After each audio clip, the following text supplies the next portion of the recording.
Okay, so today I am going to talk about a little bit that design-based dynamic approaches in mathematical biology. So maybe it will be a little bit different what you listen till date.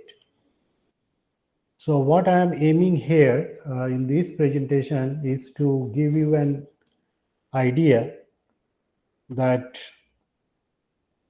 new kind of approach that has recently been started in mathematical biology.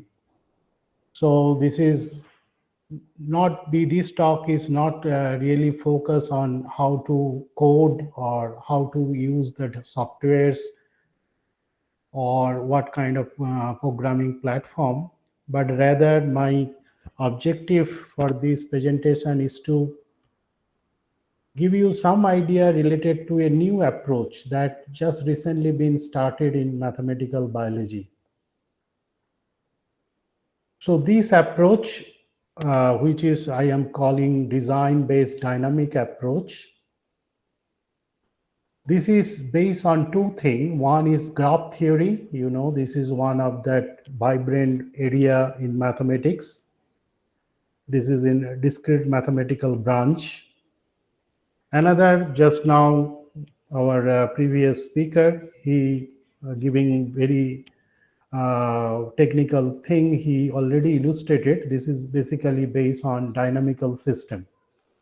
So obviously you are most of them who are studying mathematical biology having elective paper, they are mostly familiar with that dynamical system based modeling like dydx or ordinary differential equation model or partial differential equation model. So this is the two things. So there are some kind of pros and cons, some kind of advantage you can have from both kind of approaches. So many model till date they are purely based on graph based model, and mainly the graph based model is very suitable when you are looking for data driven approaches. That means you have a data set and you want to understand that how that data organize, how that one data is related to another data. So that kind of relationship that could be very nicely understood using graph based approaches. Whereas when there are continuous process like growth process, reproductions are there, epidemiological process, development process, cell differentiation process, most of the processes are continuous in nature. And in that case, our preferred tools is dynamical system tools. And often we consider ordinary differential equations, right? But there are something that could be missed if you just go for ordinary differential equation based approach, then certain thing that can be missed. I am going to talk about that. And if you go for the graph based approaches, then again something that could be missed. So can we have something kind of integrated approach which will consider both graph based approach and also that dynamical system based approach together to address many variety of problem which is very important in mathematical biology that could be addressed. So now I think I summarize my talk. What I am going to do, you could understand now that how these two different kind of approach which is existing in mathematical biology.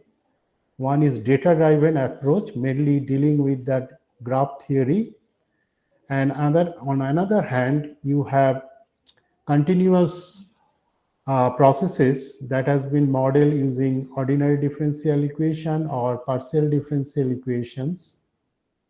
So how these two different approaches that could be integrated, and what is the need of integration of these two different approach? So first you can see in the engineering discipline, particularly say electrical engineering or electronics engineering, what they do, they design their circuit In the circuit, there are different kind of nodes are there, and nodes, they are connecting the nodes to electrical wire and also electrical devices, and they design that circuit. But how this circuit, how that electrical flow that has been changes to different nodes, that has been described by dynamical system or ordinary differential equations. So electrical engineering or electronics engineering, mostly engineering student, they are very much familiar about that design concept. So engineer, they prefer to have design concept, and it is very prevalent in their discipline. Whereas in mathematical biology, that kind of engineering based approaches is relatively new, is not a very classic one. So this kind of integrating approach will give an opportunity to do the engineering of our biological system. So actually this kind of approach will be very popular. Those who will be interested in bioengineering or biomedical engineering, you can see that there are there is huge potential of these approaches. Who are interested in the problem in bioengineering, they want to engineer certain processes, or maybe they want to design some new type of drug. That drug, they are targeting some kind of particular pathogenic process or some kind of particular disease. So in biomedical engineering also, this kind of approach are very suitable. And you can see that many different research paper that recent time that has been came up, they're looking this kind of integrated approach. So with these introductions, I'm going to start with this very preliminary thing. Actually, you are already familiar with that kind of approaches in mathematical biology. So what is the general approach or modeling approach that we usually follow in mathematical biology? As you know that this is the general framework, we have certain kind of assumption, or we say mathematical abstractions. So we have, based on mathematical assumption, we formulate certain equation. That equation may be continuous in nature or maybe discrete equation, maybe discrete dynamical system or maybe continuous dynamical system. So you have a now mathematical model. So that mathematical model that we build up definitely based on certain assumption, underlying assumption that has to be clearly mentioned when you are doing some modeling work. So after that, because this is a model that that is summarizing our real life process or just mimicking our real life process. So we try to get some kind of solution using that mathematical model that we have been built up based on assumption. So we are getting mathematical solutions. So as you know, that mathematical solution never match with the real life solution. That is always true, that there you will be not getting that perfect solution from mathematical model. How much perfect your model can be, but still you will never get a perfect solution from mathematical model. So this is our math world. So in the math world, many things can happen, right? All are imaginary solution, not that real solutions. So that we like to illustrate it here, that you can buy 60 watermelon in mathematical world. There is no limit. But in the real life, can a person buy 60 watermelon? It is very rare. You will see one person buying 60 watermelon at a time. But in math world, it can happen. So this is my mathematical solutions. So when that solution not matched with the real world, what we do, so we try to fit that mathematical solution. So there are many methods, particularly parameter estimation, adjustment of initial conditions, or even that modification of our underlying mathematical assumption. So this is the three means often things that we want to use to improve our mathematical solution. So there are many variety of approach for parameter estimation, and also that parameter that has to be estimated so that my solutions that behave with that real world solution, and also that initial condition, and we can also modify our underlying assumption. So that's the way actually mathematical application in biology that work. That is very general framework. I think you people all familiar with that kind of thing. Okay, so this is actually ever-ending process, as because there are always chances for improvement, right? Because the solution is never be perfect, so you can always aim that how that solution could be better and better and better.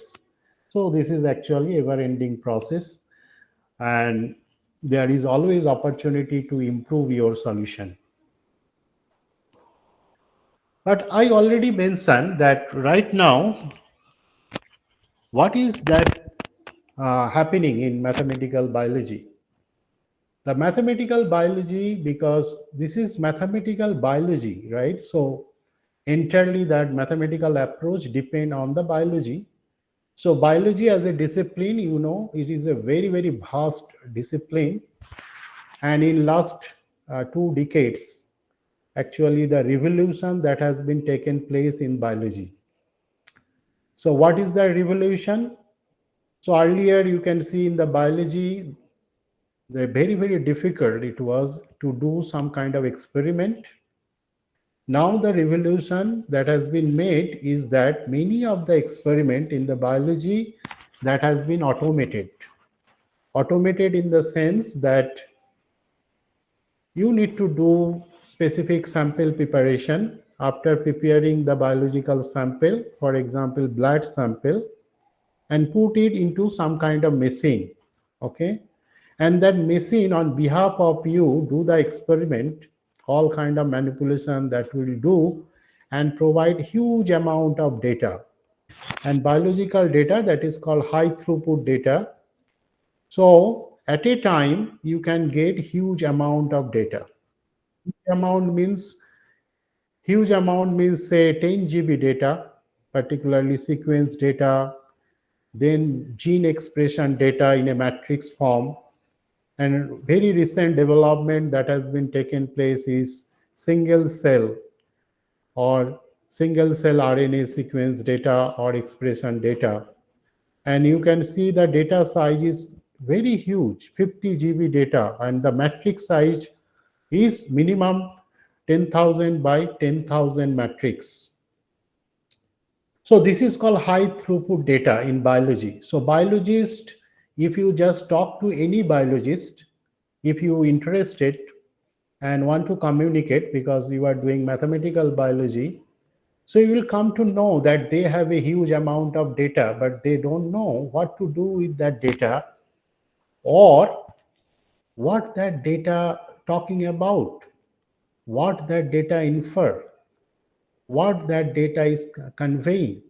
Okay, so what is that underlying process, or what is the pattern that has been represented by these data? So that need to be explored in high extent, and that's why this is one of the very important area where data science and mathematicians, statisticians, they are working on. So, and also at the same time, if you see in the biology particularly, there are so many variety of data. The data that we used to get from biological experiment is not necessarily numbers. Numbers, if you get the numbers, you can arrange in Excel sheet in matrix format, and you can utilize it accordingly your requirement. But the data can be alphanumeric. That means it combine numbers as well as alphabet. Second type is only alphabet, like sequence data. that only involve alphabets. Third type of data recently available is image data, and there are two type of image. One is static image, just simply image as you see the digital picture, like this kind of image, and another is that is the live imaging technique that is generating like kind of video. So there are a very high resolution video that is showing at the molecular level, they are taking the picture. So picture in the sense how the molecule interaction that take place, that can be captured in video. So how that video can be used to do the model and predict the later on situation or the status of the biological system. So just I give an example that variety of data that is available in biological experiment. Now the real challenge is how this data can be utilized and better understand. Now in that case, you can see many research paper basically there. That's why that graph theory becoming so popular. They found that to understand the data, one of that mathematical techniques and tools they are very useful is graph theory. And you know the graph theory is become very popular basically because of the two reason. One reason is that graph is very simple to understand, right? It's simplicity. It has only two basic component. One is node component or vertex, and another one is edge. Only we look for how one vertex is connected to another vertex through the edge. Edge can be directed, undirected. Edge can be sign, unsigned. Sign means it can be plus or it can be minus. Edge can be weighted or unweighted. So that many possibilities are there. So this is a simple representation. That's why graph becoming very popular. Very easily you can represent your huge amount of data. And that representation, then you can understand what is how the data organized, the data structures, that very easily that could be understood when you can represent in graphical form. So that's why it is getting very, very popular, and all the researchers they prefer to use graph theory when they are going for data driven modeling approach. So and other any other area they are also using graph theory like network routing case, transportation planning, social network analysis. So I already mentioned that the advantage of using graph theory, but there are so many limitations when simply you are going for graph based approaches. The primary limitation of graph based approach is that its complexity. I already mentioned those who are actually working with the data.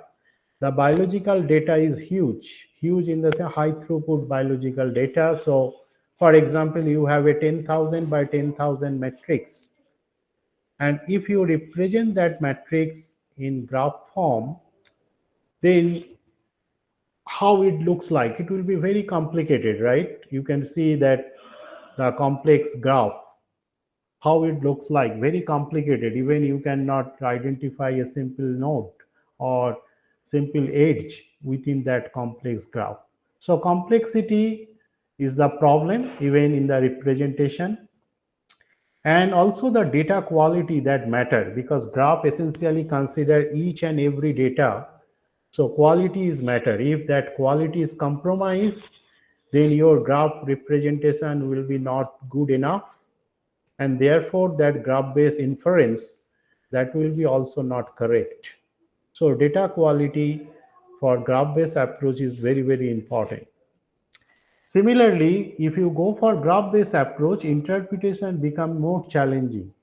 Why? Because it misses the continuous part, because most of the biological phenomena are continuous in nature, like growth process, development process, even disease process like pathogenesis.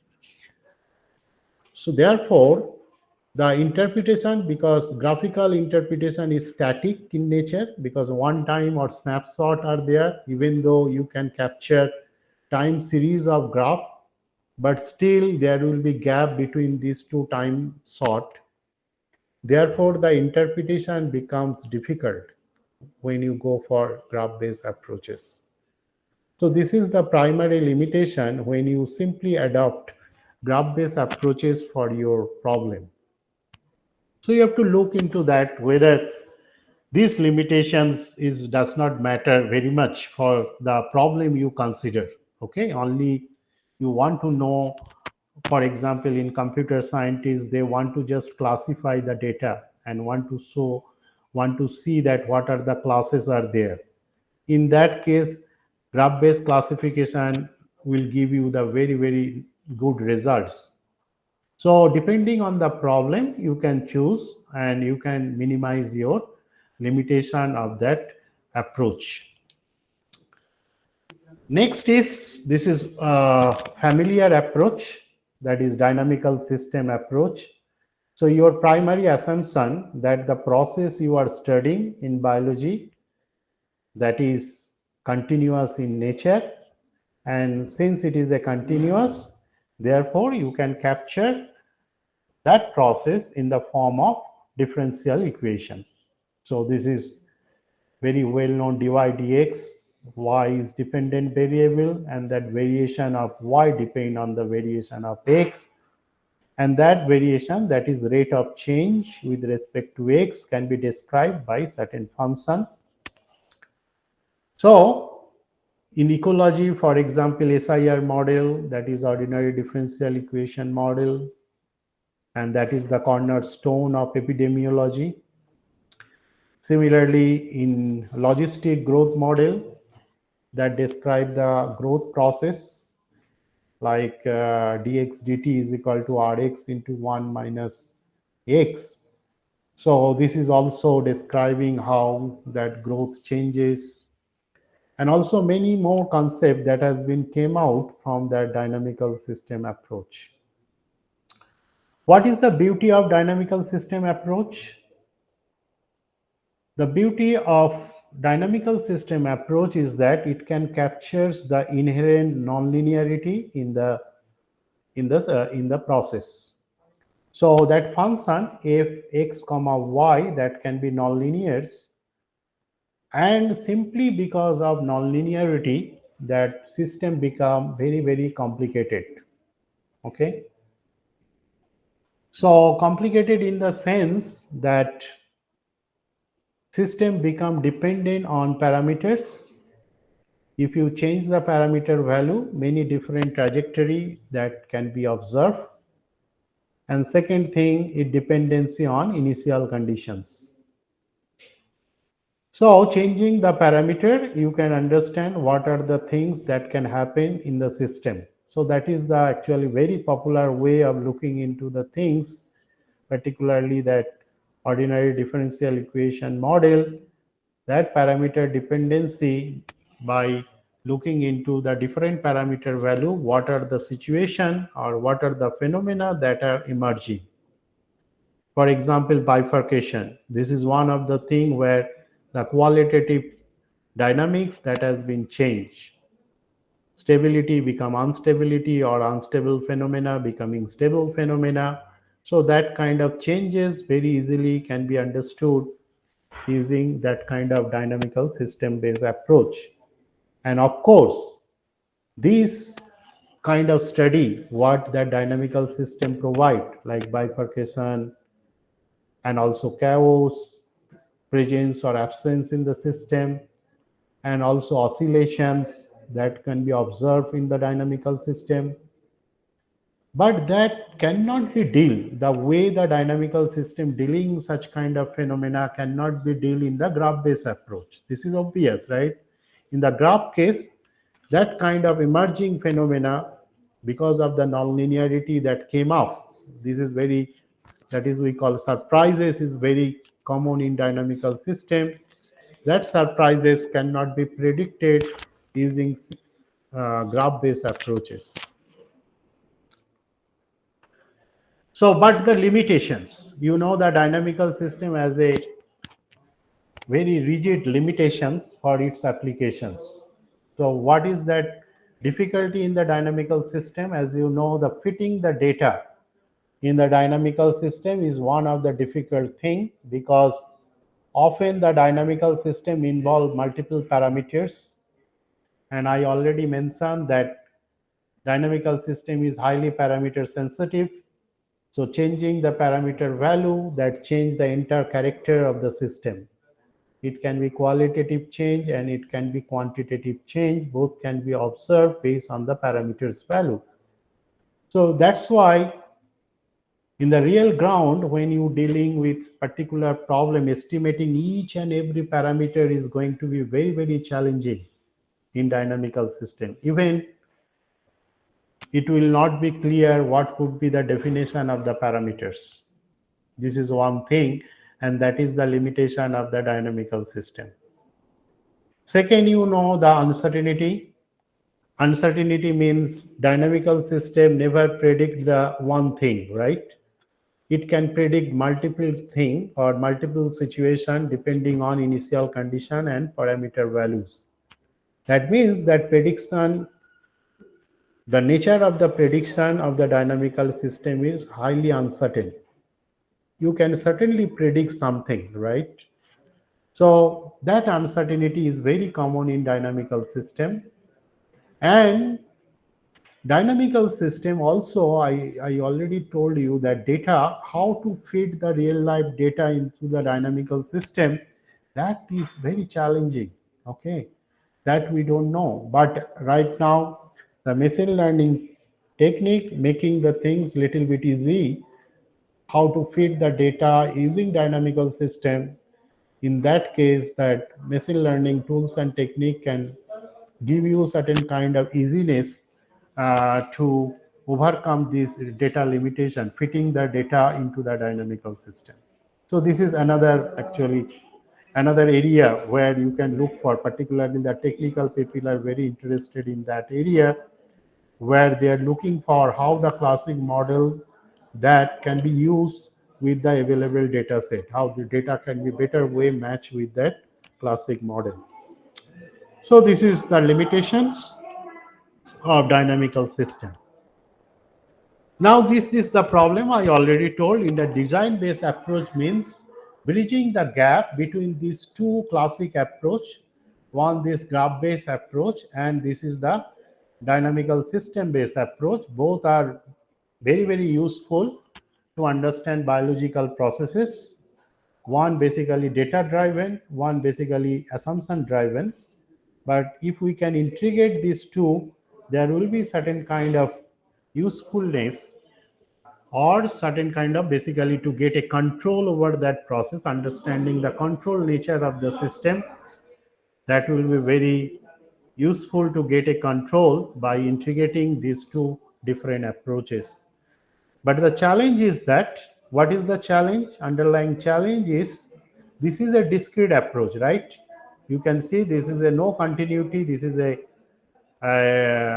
matrix, this is a discrete kind of approach that each nodes or vertex are separated, they connected by edge and described by a adjacency matrix. Whereas this is a continuous approach. So how discrete approach is very fundamental. Discrete approach merging with that continuous approach. It cannot be straightforward, right? Both things are completely different. Or other way around, what I can say, often what we do to make the continuous system discrete, that is called discretization technique. So you can make the dy dx discretize, right? That is like finite element methods. They do the discretization of partial differential equation.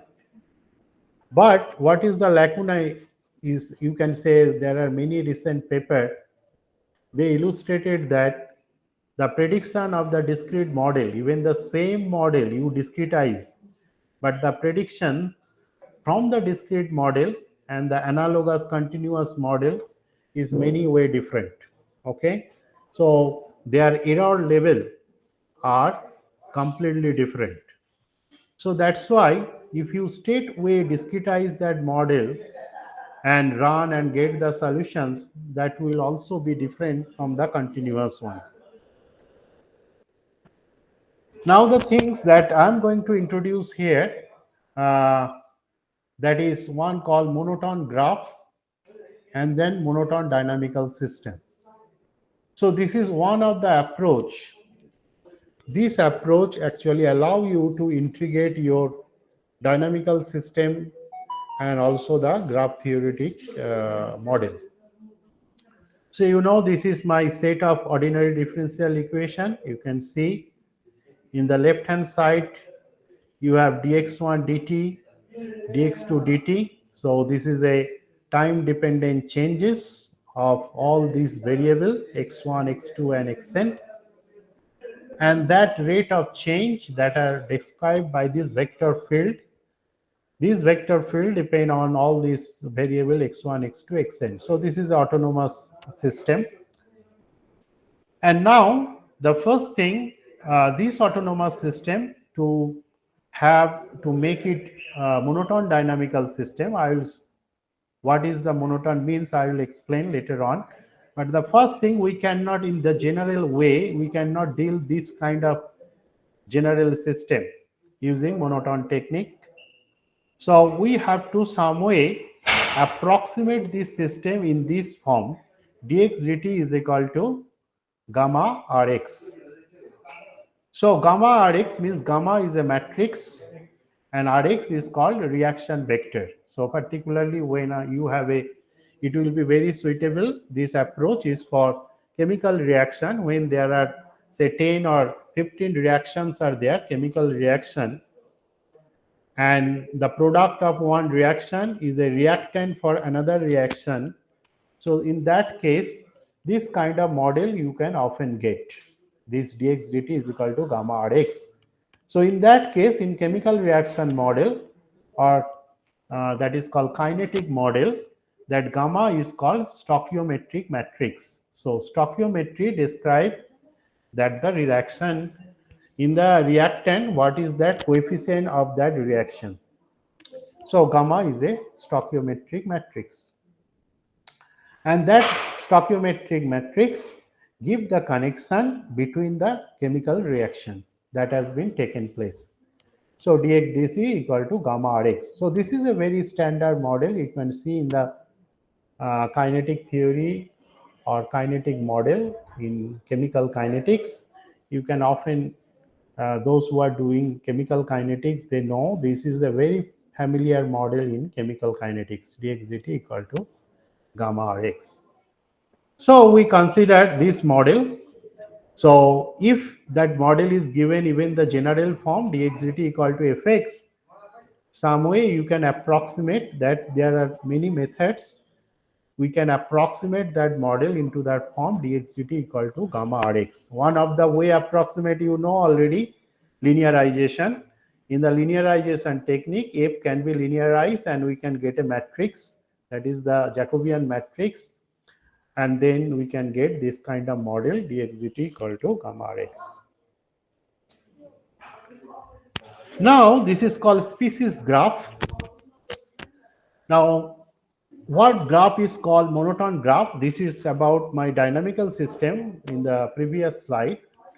Now it is talking about a graph. So the graph is called species graph when it has n number of nodes. This is nodes, or you can say vertices, that can be denoted by v1, v2, vn. So n number of vertices are there. So actually one vertex corresponds to one species. That's why it is called species graph. So vertex means that is a species. Species can be chemical species. That can be say nitrogen, oxygen, potassium, calcium, something like that, or even carbon dioxide. Okay. Or it can be something in ecology, different kind of species. That can be different plant species, that can be animal species. So all kind of species that could be considered here. So that species is represented by a vertex. Now you know that species interaction is there. So v1 and v2, these vertices, they will be interacting to each other. And in the graph theory, the interaction is being denoted by edge. Presence and absence of edge means whether or not V1 is interacting to V2, that has been understood by the presence of the edge between V1 and V2. So now the presence of that one, you can see the presence and absence of the edge between the two vertex that has been determined based on our previous example, that model, what we considered my previous model, sorry, this fx, dx dt equal to fx. So fx means here gamma rx. So we now consider that partial derivative of f with respect to that variable xj. Okay, that variable. So that means fx of what I means the vertex I, and j means another vertex j. So vertex Vj, whether vertex Vj have a effect on the vertex Vi, that depends on that nature of this partial derivative del Fi del Xj. So you can see there are three possibility. If this partial derivative is exactly zero, what does it mean? Meaning is that J species don't have any effect on the I species. So if this partial derivative is exactly zero, that means J species Vj don't have effect on the Vi, another vertex Vi. In the graph theory, that representation is that there will be no edge between Vj and Vi. Now another possibility is that this partial derivative is positive. Suppose my partial derivative is positive, meaning is that the vertex Vj has a positive effect on Vi. What does it mean positive effect? Positive effect means if the concentration of that Vj increases, then the concentration of the Vi also increases. So this is the outcome. So positive effect means if the concentration increases for the input, then in the output that the concentration again increases. So that means there is a positive effect. So if this partial derivative is greater than equal to 0, if equal to 0, no effect. If greater than 0, then there is a positive effect. And another possibility is negative effect. Negative effect, if the sign of this partial derivative is negative, then there is a negative effect. What is the meaning of negative effect? Negative effect means if the concentration of Vj increases, then the concentration of Vi is decreases. So one increases, but the another one is decreases. So in that case, we will say the vertex Vj whose concentration increase having the negative effect on the another vertex Vi. So that's the way the effect has been classified: no effect, positive effect, and negative effect. So we denote the positive effect by plus sign or simply by +1, and the negative effect by minus sign. And often we use the symbol positive effect denoted by that arrow. You can see this is the arrow. We denote the positive effect. And the negative effect or -1, that has been denoted by this symbol. You can see that this is not a arrow. This kind of bar in the font of the arrow that has been used. So to denote the negative effect. So now this is the representation that suppose you have a in the species graph. This is a species graph. Okay. So species graph, it consists two vertex, A vertex and B vertex, and A having a, you see, positive effect on V via this edge. You can see this is the arrow. So A, the vertex A having the positive effect on B via this edge. Okay, this is a positive effect. And also you can see in a, this is called in response, when A have a positive effect on B, so this B is also responding. What is the response of B? B is also generating a positive effect on A. So you can see this is a kind of loop kind of thing. So A having positive effect on B and B is also having a positive effect on A. So this is called mutual activation case. In chemical kinetic theory, that is called mutual activation. Why it is mutual activation? Now you interpret that kind of simple circuit that if the concentration of A increases, what will be the effect on B? The concentration of B is also increases. And once the concentration of B increases, what is the effect of A? Then again that it will increase the concentration of A. So they are actually mutually activating of each other. So concentration of A increases by B, whereas concentration of B is increases by A. So that's why it is called mutual activation circuit. Now this is another one. This is a second kind of circuit. This is completely opposite to mutual activation. Here you can see there are A having the negative effect on B, and in response B having the negative effect on A. So here this is a both are negative effect, and that's why it is called mutual inhibition. So now understanding this circuit like this way, if the concentration of A increases, what will be effect on B? The concentration of B will be decreasing, right? And because of the decreasing of the concentration B, what will be the effect on A? By B, the concentration of A will be decreased. If the A is decreased, what is the effect on B? The B, the concentration will increase. Once it will be increased, then again it will be decreased. So you can see A is inhibiting the activity of B, and in the response B is also inhibiting the activity of A. So that's why it is called mutual inhibition circuit. Now this is actually combination of positive and negative effect. So A having the positive effect on B, but in response B having negative effect on A. So now you understand that one by increasing A. If you increase the concentration of A, then what will be effect on B? The concentration of B will be increasing. But because of the increasing concentration of B, what will be effect on A? That concentration of A will be decreases via this negative effect. So this is actually activation inhibition combination.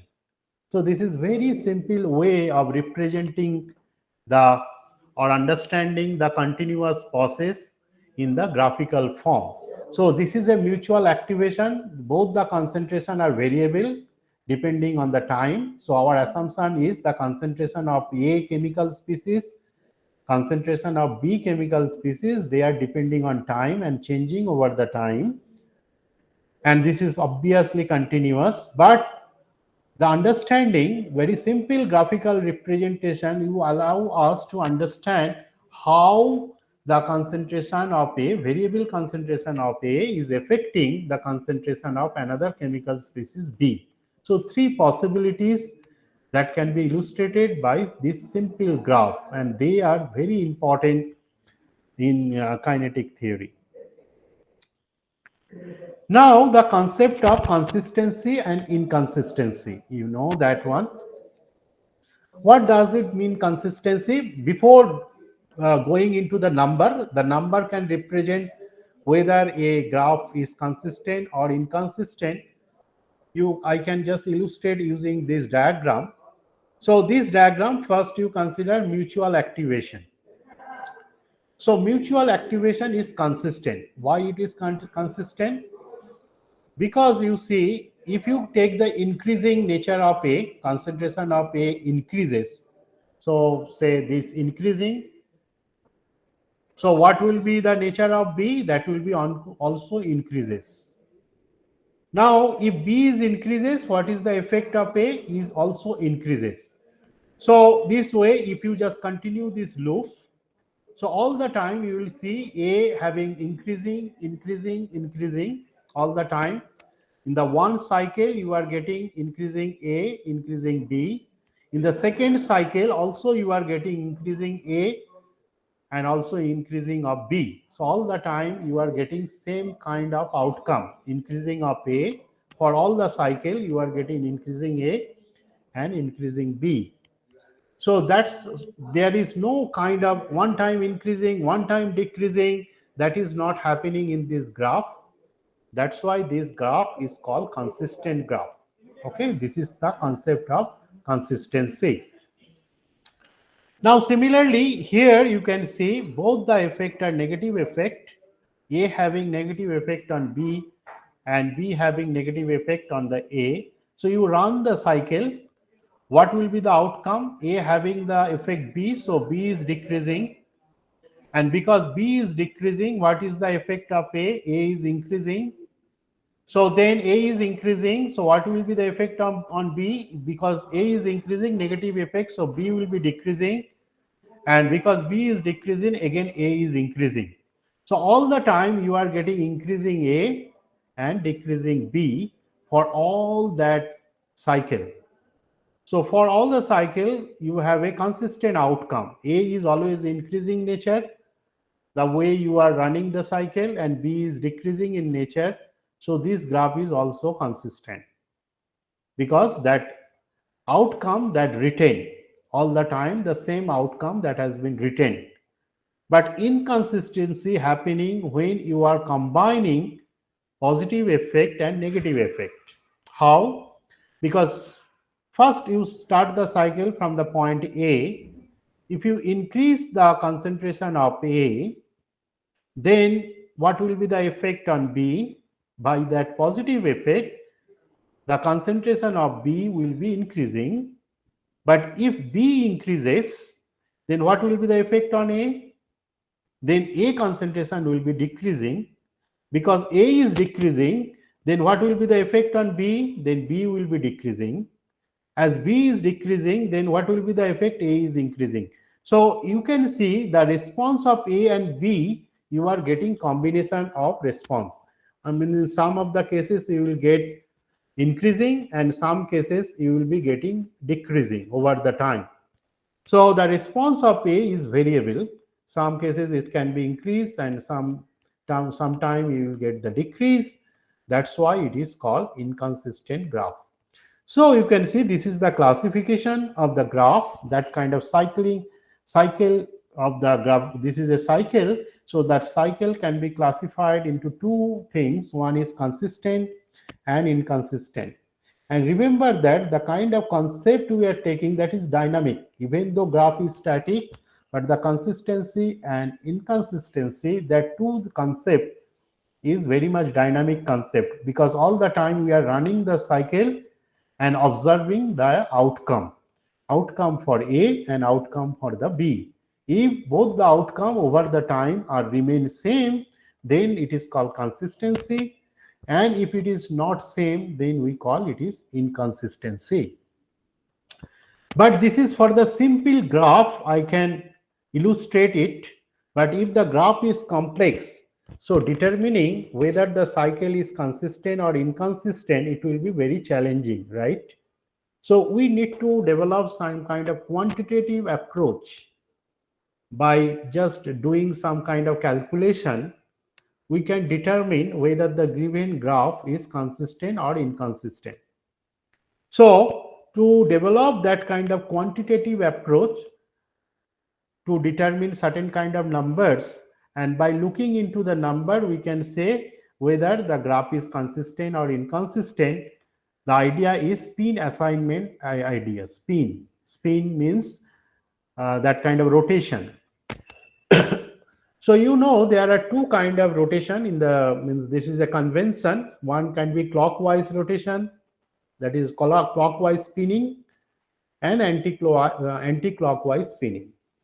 So our convention is, if there is a spin in anti-clockwise, we'll consider it is a positive, and if it is clockwise, we consider the spin is negative. Okay, so that is the, in the physical science, that's the concept of the spin That spin can be positive and negative, that nothing but whether the motion is clockwise or anti-clockwise. So we'll assign the spin. Suppose that this is a circle that is rotating, okay, over the time there is a rotation or spin, A having the spin, also B is also having the spin. So you have to assign whether positive or negative spin. Positive means clockwise or anti-clockwise. So you have to assign +1 or -1. Only you have a two choice. You have to assign the spin to A and B. You can assign A +1 and the spin of B is -1. That also assignment is possible. But we say that if you assign +1, what is that? This is a positive effect. This is a +1. Okay. Positive effect we denote by +1. Now you assigning A, the positive spin +1, and the spin that has been assigned to B is also +1. So now you determine whether the assigned spin is consistent with respect to that edge. So assignment of spin that will be consistent or inconsistent, that depend on the edge. With respect to edge, we have to judge. So what is the rule? We have to multiply all the weight. The spin weight is +1 -1, and then you have, this is a sigma I is a spin for A, sigma j is a spin for B, and that jij is the weight of between A and B. So weight we are considering only +1 and -1. Now if you want to understand whether the assigned spin is consistent or inconsistent, you apply this simple formula, multiply everything altogether, and if the outcome is +1, then we say the assignment of spin is consistent with respect to that edge we have considered. So now we consider, suppose that above this edge, I'm showing here with that arrow. Now we want to determine that the here, suppose you assign +1 and here also assign +1, and this is also positive effect +1. So multiply everything, +1 +1 +1. So outcome is +1. So that means this spin assignment, what is your assignment? +1 +1. That assignment is consistent with respect to this edge E1. Suppose this is E1.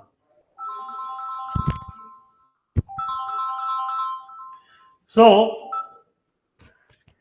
similarly, you can see the assignment of +1 and +1 also will be consistent with respect to the another edge E2. So these are the spin assignment concept. But similarly, you have also choice to assign the spin -1 -1. You can assign -1 to A and -1 to B. But in the both case, you will get the same result, means +1, because -1 -1 +1, if you multiply, you can get +1. But if you assign +1, A is +1 and B is -1, then the product is -1. That means in the mutual activation case, you cannot assign the opposite spin. That means if the A having clockwise spin, B cannot have anti-clockwise spin. It should have a clockwise spin. Similarly, if A have a anti-clockwise spin, then B must have anti-clockwise spin. So same nature of spin that has to be assigned in A and B when they are engaged in mutual activation. So this is the concept of spin assignment. Similarly, you can think about this also. Here, with that concept of spin assignment, you can prove that this simple circuit is also consistent with respect to the edge E1 as well as with respect to the edge E2.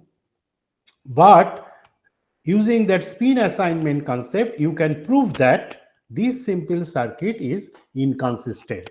So there is completely parallel approach, that is spin assignment approach, to understand or to determine whether that given circuit is consistent or inconsistent. Now, again, you can very easily see that now this is some of the problem is given. You can determine that using this kind of concept, whether this is a this here, how you can assign first is this graph. This is a graph that A. Now you determine whether the graph is consistent or not. The idea is graph is consistent if there exists at least one consistent spin assignment with respect to all the edge. So you will get at least one. So multiple spin assignment is possible. So first of all, you have to understand the spin assignment to the graph is not unique. You can have multiple possibility. Now, whether the graph is consistent or not, that can be determined if you will get at least one consistent spin assignment with respect to all its edge. So this is your problem. You can try at your home. You can see this here, you can get at least one spin assignment. This is a consistent graph.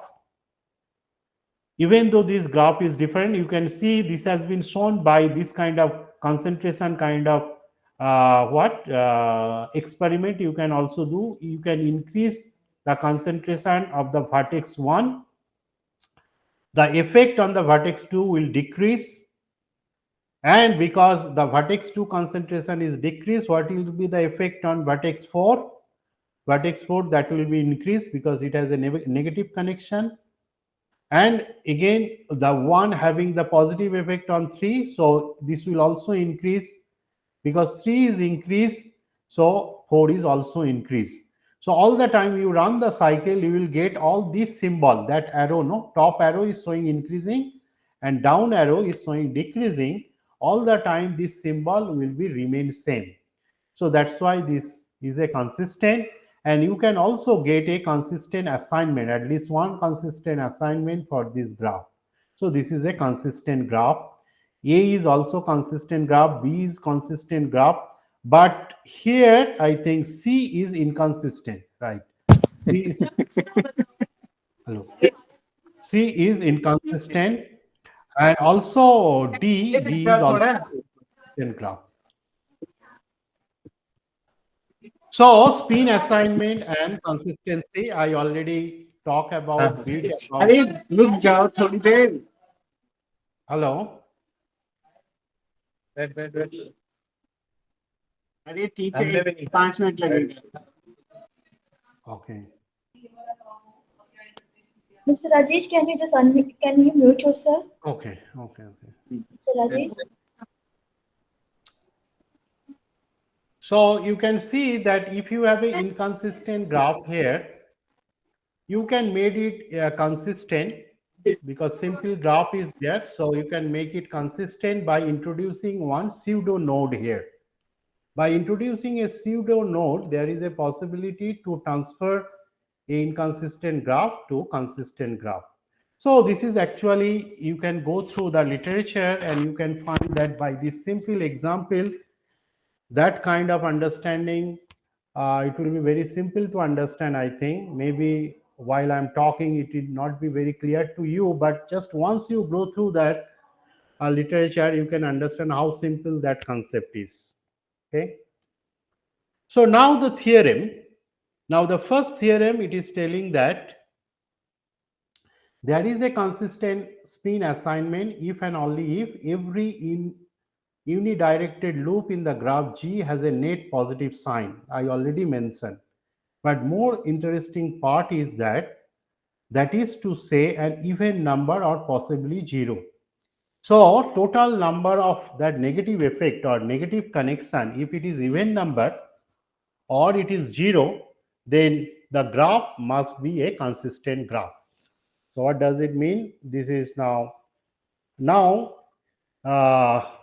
so this theorem is very important to determine that graph is consistent or not, because just you need to count how many negative effects are involved in the graph. So you consider a cycle, for example, here that B graph, how many negative effect in that complete connected graph in that cycle, how many negative effect are there?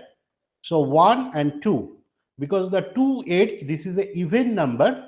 So looking into the even number, immediately your conclusion is this graph is consistent graph. Similarly, here that graph D, how many negative effects are there? Negative 8 is only 1. This is an odd number. So since it is an odd number, so your immediate conclusion is that this cycle is inconsistent.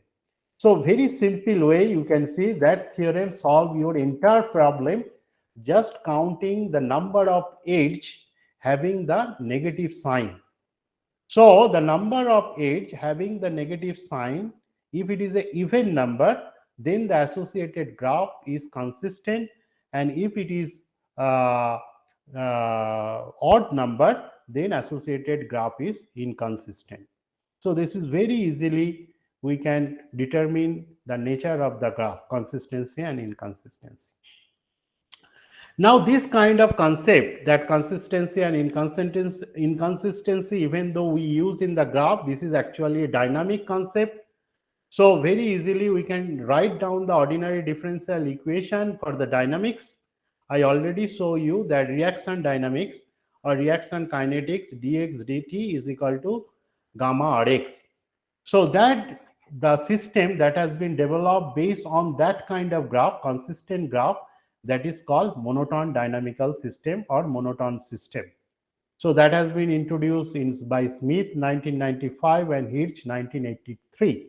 So whether a dynamical system is monotone or not, that depends on the underlying graph.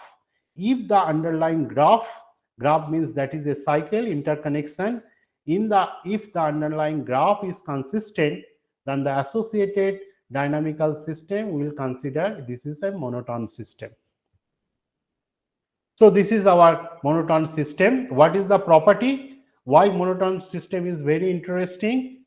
So monotone system properties says that you say Kamke's theorem that talk about that the monotone system particular nature. What is the nature? Very interesting nature of the monotone system is that if the order, for example, if the order is zj greater than xt for certain time, okay, if that order will be maintained for all the time in future, so that order preserving character is the basic character of the monotone system. If the initial phase, say suppose z is less than xj in initial condition, in the later on it will remain as it is, okay, and if it is less than, it is remain less than, okay. So that is the Kamke's theorem. So if it is a monotone system, one of the basic property of the monotone system, remember that one, there will be no bifurcation if the system is monotone. There will be no chaos in the monotone system.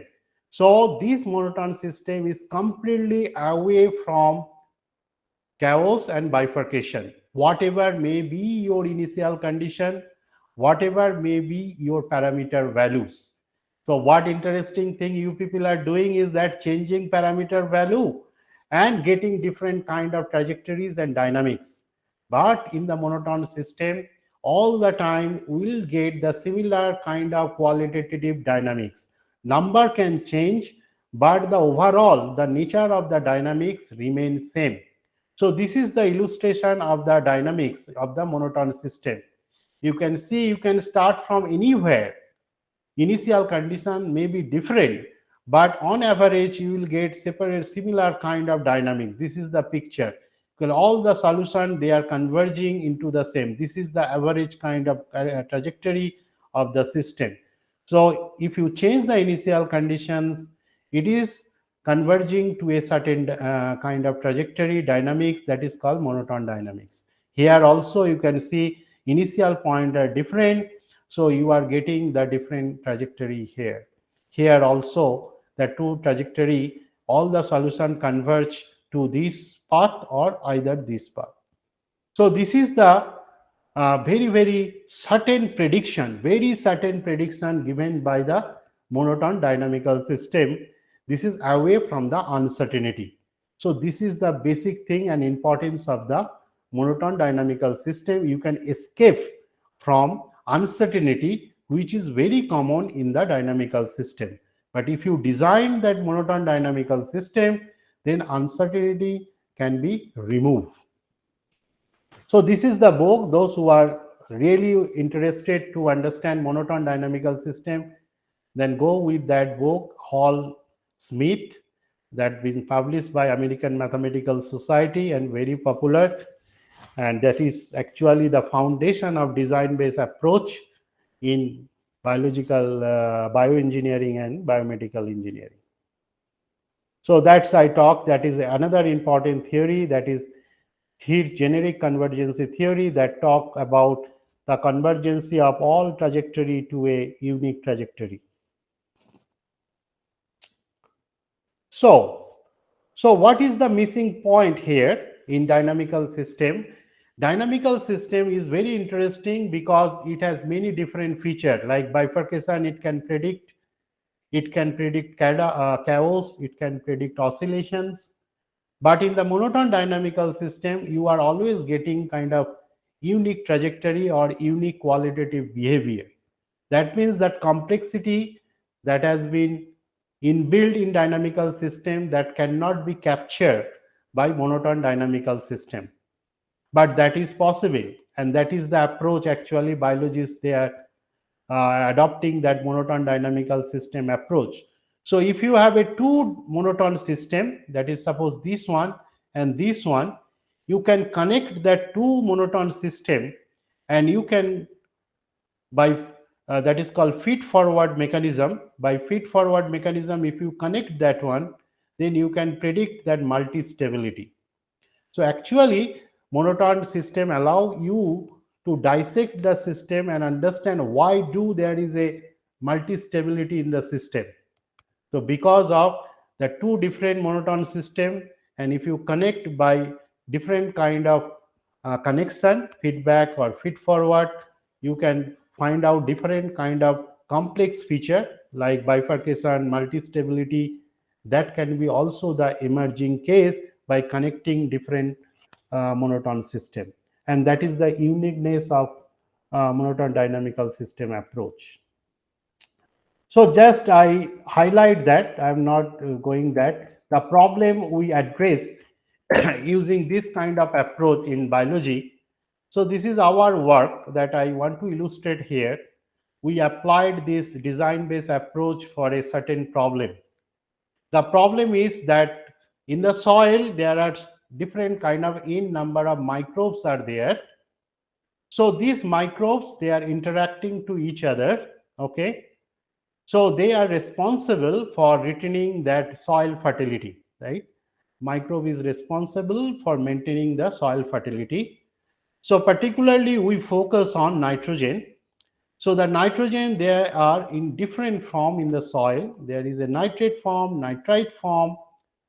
So you can see there are so many type of nitrogen, they are available in the soil. So this is nitrate, this is nitrite, then nitrogen oxide, this simply nitrogen gaseous form, this is ammonium form, and this is nitrogen hydroxide. So there you can see these the eight, they are connecting the different nitrogen form. This is called microbial pathway. So there are multiple microbial pathway, and that is actually enzymatic kinetics. So microbe, they excrete certain enzyme, and that enzyme, they catalyze these chemical reactions. What chemical reaction? That chemical reaction, they converting one nitrogen form to another form. So these all that process, you can see the this nitrate can be converted to the nitrite. Two different pathways are there. This is one pathway, this is another pathway. So multiple possibility in natural system, there are always multiple possibilities. Okay, so there is not only unique possibility, there are multiple possibility that exist. So this is a graph representation of microbial pathway through which nitrogen has been processed and the nitrogen available in the different form in the soil. So this is the data, actually, that data that has been illustrated in the graphical form, and this data in Kyoto Encyclopedia of Genes and Genome. So this is so many chemical reaction taking place, and this is the name of the enzyme they are involved in that chemical reaction. You can see different enzymes they are involved, and this is the name of the chemical process, and this is the reaction name, and they are the enzyme they are catalyzing these reactions. So you can see there are 2, 3, 4, 5, 6, 7 processes are there, and there are 12 type of chemical reaction that has been taking place for processing the nitrogen in the soil. So that data has been taken from these public databases. Now you see that simply you just looking into that kind of directed graph. What is the nature of this directed graph? First observation, they are weakly reversible, in the sense that there exists a path from one node to another node. Always you will get a path, you will never lost. Actually, you take any of the node, you will get a path to reach to that node. That's why it is called weakly reversible.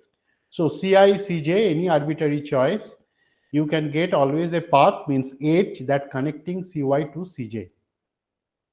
Now another property of the chemical reaction network is the deficiency property.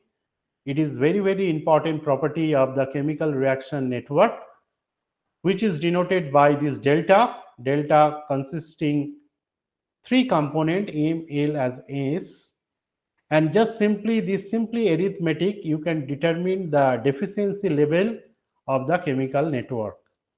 So if the deficiency is 0, okay, that is Feinberg famous theorem, that is called deficiency zero theorem. It predicts that the associated dynamical system, there has a unique equilibrium point and which is asymptotically stable. I think you people are already familiar what does it means asymptotical stability, but you see the graph based prediction of asymptotical stability. I am doing we are not going for any kind of analysis, just looking into the delta value, immediately you can say that whether the equilibrium is asymptotically stable or not using that Feinberg theorem. So we find that the deficiency of that graph that we have considered, that is equal to 0. Therefore, we can say that the dynamics of that graph involve a unique equilibrium point, and that equilibrium point is asymptotically stable. Without considering differential equation, that prediction is possible. Now this is my I want to now see that the dynamics that has been involved by this microbial system. So now you have, this is the equation ds dt is equal to nv, where this is n represented by this matrix, +1 positive effect I already mentioned, -1 negative effect, and 0 is no effect. So there are 11 reaction, and there are how many nitrogen species? There are 7 nitrogen species are there, and they are involved in 12 different reactions. Some reaction have a positive effect and some are negative effect. Now this is the analysis, how you say that reaction graph involve a cycle. You know, I think you already familiar with the nitrogen cycle, but how the mathematical analysis predict that my network involve a cycle. That kind of cycle I showing you, from one is going to other and then other, like this kind of cycle that has been involved. So very simple analysis, linear algebra. You consider the stoichiometric matrix, and in the right hand side you multiply by the identity matrix and apply your that row reduction technique. Okay, you reduce the row using that reduction technique, and this matrix S matrix reduce in this form, identity A, and reduce all these zero matrix, you know, row reduce echelon form matrix. So reduce that matrix into that form, and the right hand side similar thing will happen. What will happen in the left hand side, and you will get this kind of component, UV component. Now, if you able to get kind of V component, which can be associated in the right hand side like this kind of thing, V dx dt is equal to 0. If you able to do that, that V dx dt 0, that will indicate that there exists a cycle in the network, and that is called conservation cycle. That means total mass through the reaction that has been conserved through that reaction network. So here we can predict that kind of conservation cycle using this kind of approach. Very simple approach and well established approach to predict conservation cycle within a given network. Now this is simply simulation. You can see how things have been changing. What is important here? One is nitrate and ammonia. These are the two basic components in the soil. They have been fluctuating here. You can see how the fluctuating, this is called that antiphase kind of fluctuation taking place. When you see ammonium is high, then you are getting nitrate low. And in the some cases, you are getting both are in the similar concentration. But when you can see the nitrate is high, then ammonia is low. Okay, so similarly here also you can see the similar thing, but here you can see the concentration of ammonia and the nitrate that little bit higher compared to this one. So that kind of flipping case is taking place when ammonia is high, then nitrate is low, and another flipping case is when nitrate is high, then ammonia is low. So these are the three situations that can be observed in our dynamics. But why do that flipping is happening? Which pathway is responsible for that kind of flipping? That need to be understand and that need to be explained. And that is our results. So we apply that monotone concept, and that is the design we made it. That is handmade design. Two type of design is possible. You see U, X, Y. This kind of unilateral kind of design, and another one using that kind of loop approach. That another, this is called closed form design, and this is called just open, not closed. This is open design form.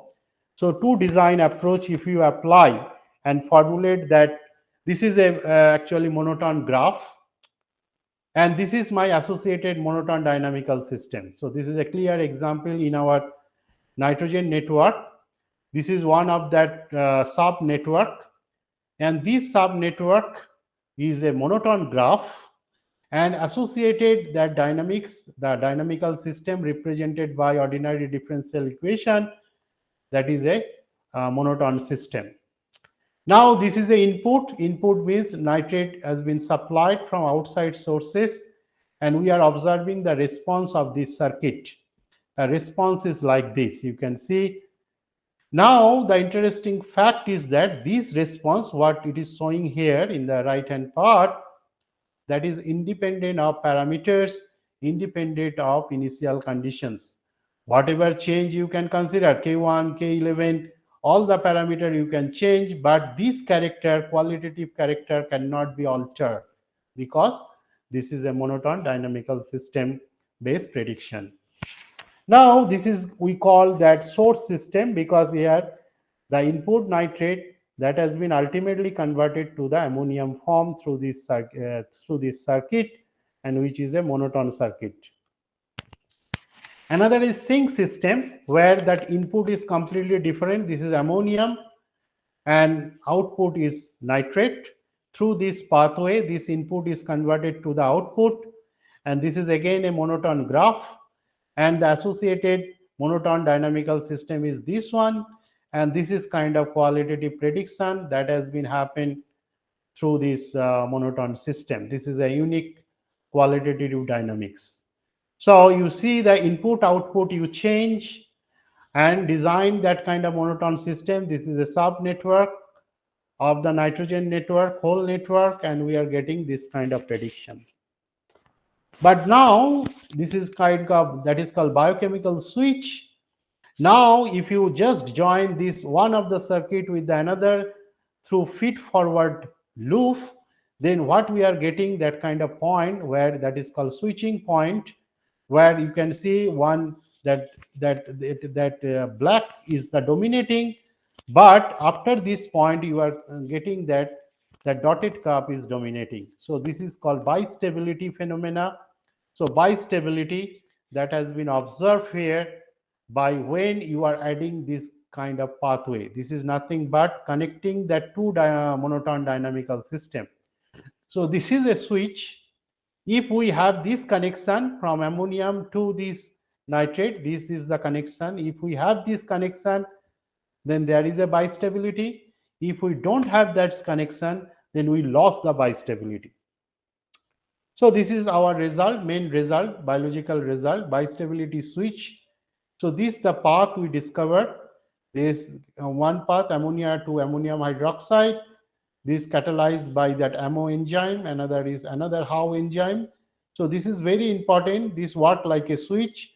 If this is activated, then we are getting from nitrate is converted to ammonia. If it is off all the time, we will get the ammonia in the system. So this is our actually prediction. Uh, this is the prediction actually that we made based on our uh, dynamical system approach and also graph based approach. But how we are going to validate our model? So that validation, I am not talking about these validations, but simply I say that whenever you do the modeling, you must validate your result using that data or experiment. Now people used to say that we don't have that experiment, so how can I validate my model prediction? But I can say that there are a lot of publicly available database. You access the database and use that data to validate your result. That we already did. So we consider metagenomic data to validate our results. And there will be how that validation can happen. That happening can be direct and also indirect mode. So here the result that has been validated not directly but indirect mode. So I'm not explaining how that validation that has been taken place using metagenomic database. So this is the two database we consider, agriculture and forest database, and we validated the presence of this microbial pathway. So one microbial pathway in agricultural system expected to be absent, and in the forest system expected to be present. So that has been validated.